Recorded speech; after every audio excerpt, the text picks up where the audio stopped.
যেহেতু সোহাদায়ে কারবালা উপলক্ষে একটু যদি আহলে বায়াতের কথা না বলি তাহলে হকুক আদায় হবে না। আজকে আমার কাছে কেউ একজন বলতেছে আবু বকর সিদ্দিক, হযরত ওমর রাদিয়াল্লাহু তাআলা এর কথা বলি, ওসমান গনির কথা বলি, তখন বলে যে হুজুর আলী মুর্তজা কারামাল্লাহু ওয়াজহুল কারীম, আপনি শের খোদা আলী আহলে বায়াতের কথা বলেন না কেন? আমি বললাম বলি, অবশ্যই বলি, তবে হ্যাঁ সাদাকাত, খেলাফত, বেলায়েত, সুজাত অর্থাৎ আবু বকর, ওমর, ওসমান সব কমপ্লিট করে তারপর বাবে রহমত আলীর দরওয়াজা পর্যন্ত যেতে হবে, কারণ আলী হলেন দরওয়াজা আর ওই শহরের মালিক হলেন আমার রাসূলুল্লাহ, ঠিক কি না?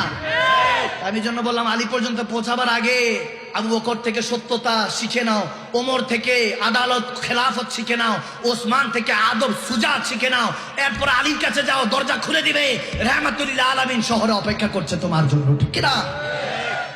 তখন নবীকে বাবা, আল্লাহকে বাবা, দৌড়াই আলী পর্যন্ত যাইতে পারবা না তুমি, সবকিছুর হিসাব আছে। একজন হলো বাহারওয়ালা আর একজন হলো ঘরওয়ালা। আলী হলেন ঘরওয়ালা, এদিকে আবু বকর, ওমর, ওসমান ওনারা হলেন বাহারওয়ালা।